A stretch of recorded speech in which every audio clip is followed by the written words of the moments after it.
Tell me about this thing in February in D.C. Well, we've had this program, 10,000 Small Businesses, for quite a while. We convene groups and subgroups. We're in a couple of dozen cities and operating, and every once in a while we convene people together to, again, catch up with the people who we've helped train, but also to bring them in and hear from them. What are their problems? What are their opportunities? What are their challenges that they face? And we just started to do thinking we should do this on a bigger scale. So we're going to invite something like our seventh. We have almost 7,000 graduates of this program by now. We're going to invite them. We expect thousands to turn up, and we're going to have over a couple of days. We're going to have seminars, breakout sessions. We're going to communicate to them what we think would be good information from them. We're going to listen to them about their concerns, whether it's regulatory, access to financing, other things. That'll be the first day. And on the second day, I think we'll take advantage of the fact that we're convening in Washington, and we'll communicate with some of the political leaders. We'll have representatives there from our group of almost every state, and we'll invite some of their politicians to come and listen to their concerns. Well, fair point, and that's an excellent point to have to get into, Mike. What should small businesses be asking for from those regulators? Well, they would clearly like lower taxes. If they had lower taxes, they would probably use it to expand their businesses and create more jobs.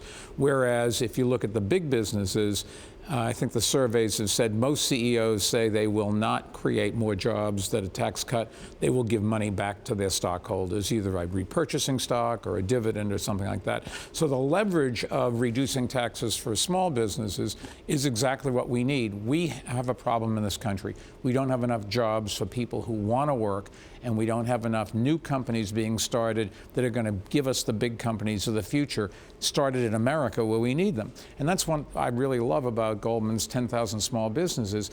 He is seeding the next generation of jobs and big businesses. So, Lloyd, first of all, is that true? I mean, is that what you hear? And for you yourself, you're not going to spend it necessarily on wages. It's going to be more buybacks instead, or a different kind of investment? Well, we decide whether to reinvest money based upon what we see as the opportunities. By the way, I don't see that as such a big schism.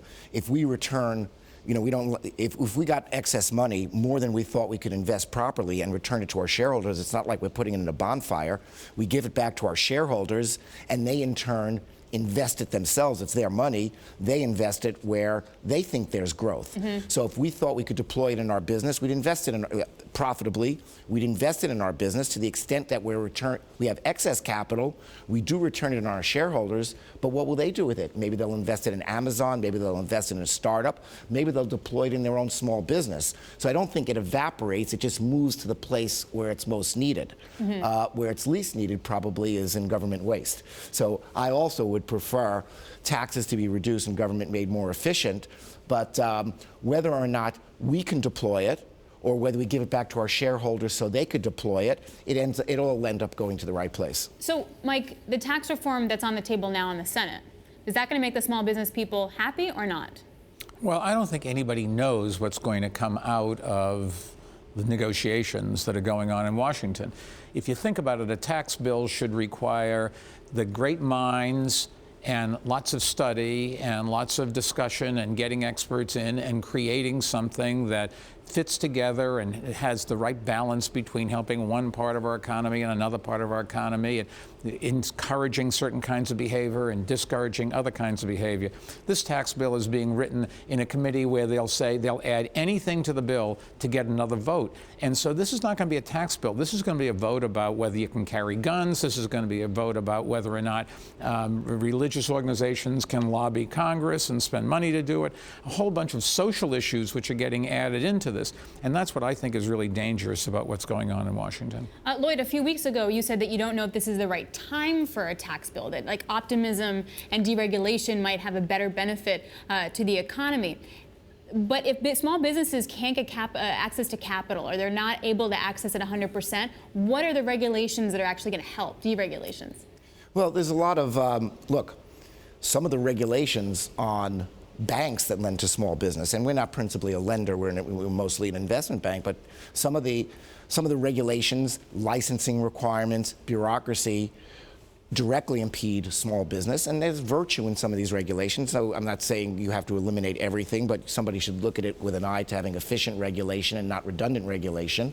And then there's secondary causes, so regulations that impede lending, that force banks to hold more capital against the loans that make lending to small business at lower margins and lower scale unprofitable, and so it gets withheld, less liquidity. Those are ultimately, in the first order, are consequences on financial institutions, but as a second order effect, they have adverse consequences on those who use financial institutions. So just to be clear, if we get some kind of financial deregulation, you're going to be lending more to small businesses? Well, again, some of these things we have a perspective on as opposed to being directly involved in it. But if there's, look, the cheapest form of stimulus that you could provide is peeling away redundant and excessive regulation. Now, what is redundant and what is excessive is often in the eye of the beholder, but I'd say after many years of just compounding regulation upon regulation, it wouldn't be a bad time to take a look at it and say what really has been effective, what hasn't, what's redundant, what is necessary, et cetera. So this is not a shrill call to end everything that's been put into place over the last few years. You're not having to make news, Lloyd. Come on. They got to make news in here, too. Alex, let me add something about this whole thing about taxes and small businesses. It's true also for big businesses. If the tax rate is the difference between you staying in business and not staying in business, between you growing and not growing, you don't have a business. Let's get serious. It's the same thing about worrying about your rent. It is an expense, taxes are an expense, but the bottom line is if you have a business where you can create products that people want to buy and they will pay enough so that you can cover your cost of goods sold, plus have a profit, that's where you're going to grow. Fair. For small businesses and businesses in general, when do they have to have a Bitcoin strategy? Mike? Not in our lifetime. For real? Really? Bitcoin is not, forget about whether you think it's a fraud, whether you think it's a game and tulip bulbs or not. The small businesses have to worry about how they're going to attract 5 people to produce a product, how they're going to figure out how to sell it and keep the door open and clean up at the end of the day. Small businesses are where the rubber meets the road. They're not dealing in extensive financial transactions. They're dealing in trying to create products that people want to buy. And it's one person selling to one person, much more so than all of the things we talk about. So let's broaden that out, Lloyd. You have not rejected or endorsed Bitcoin, okay? But when does Goldman have to have a Bitcoin strategy? Have to have it? Yeah. Not today. I mean, I said when. I'd say life must be really, really rosy if this is what we're talking about. It just feels... This is what Wall Street's talking... Okay, so I was talking to Jeff Curry over at Goldman the other day, and he said the only thing that people are asking him are Bitcoin and EVs. So you're a huge investment bank. You have to be thinking about this. Life must be really rosy if this is... Yes, I'm thinking about it because I get asked about it. I said, look, where I am is it's not for me, but there's a lot of things that weren't for me in the past that worked out very well. If you told me that if it was 20 years forward and it worked out, I could tell you why it worked out. But based on everything I know, I'm not guessing that it will work out. But I can't say, I'm not going to stand there and be strident and say it's a fraud. It can't, because it might. Alex, I think also people confuse Bitcoin with BitChain. There is a blockchain. There is a technology where you can have different accesses to data, different people can control it, you can see who's doing what and that sort of thing. And there are places where that is a useful thing. In fact, the Bloomberg system is a blockchain. We just, instead of having the users control it, we control it, but it has all the attributes of that. Bitcoin is something very different. Bitcoin, and there's a whole bunch of cryptocurrencies that have been started every day, you have a new one.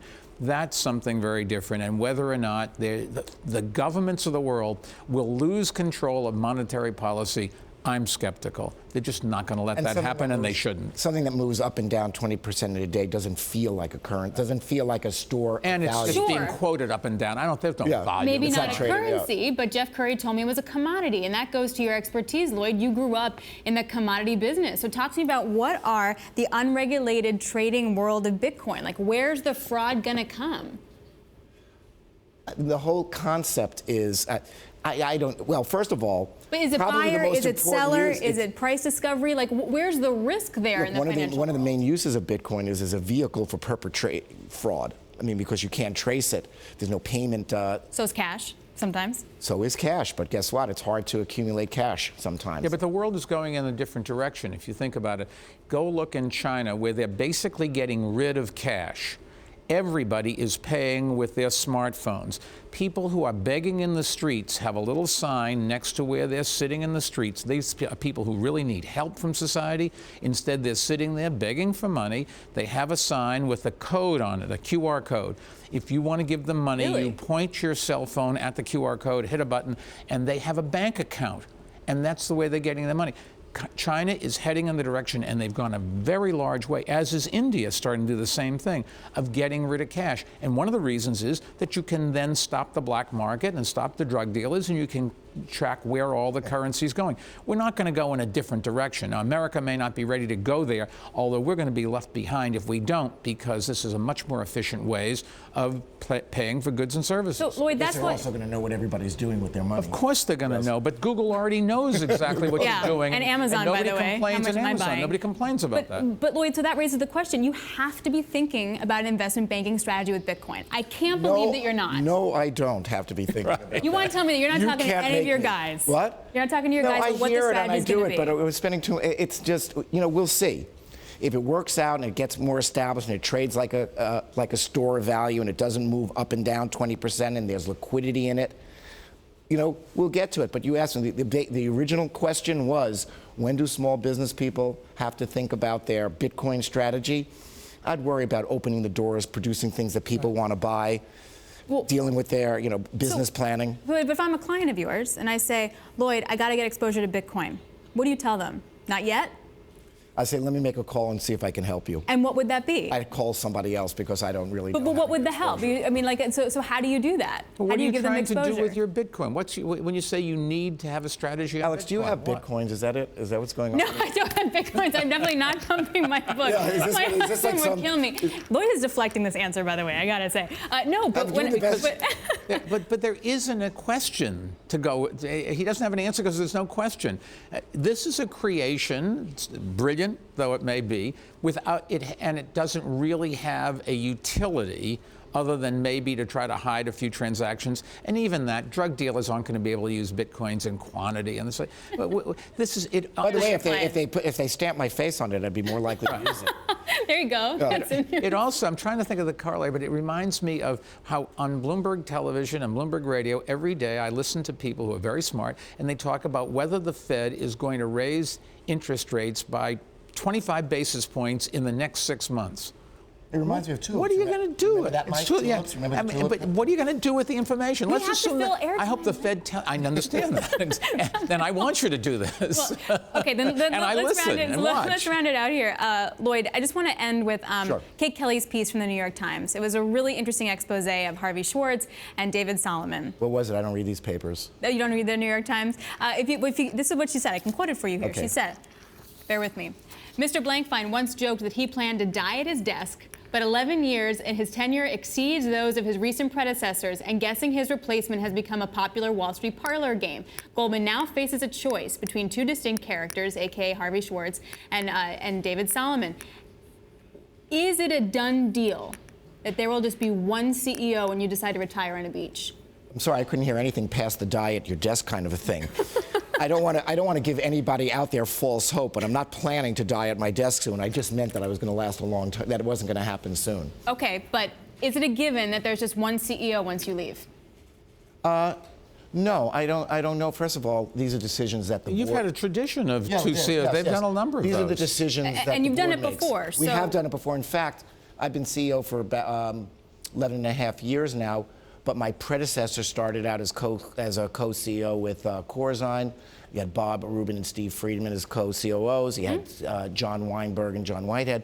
So the firm, Goldman Sachs as a firm, has had a long tradition of co-CEOs.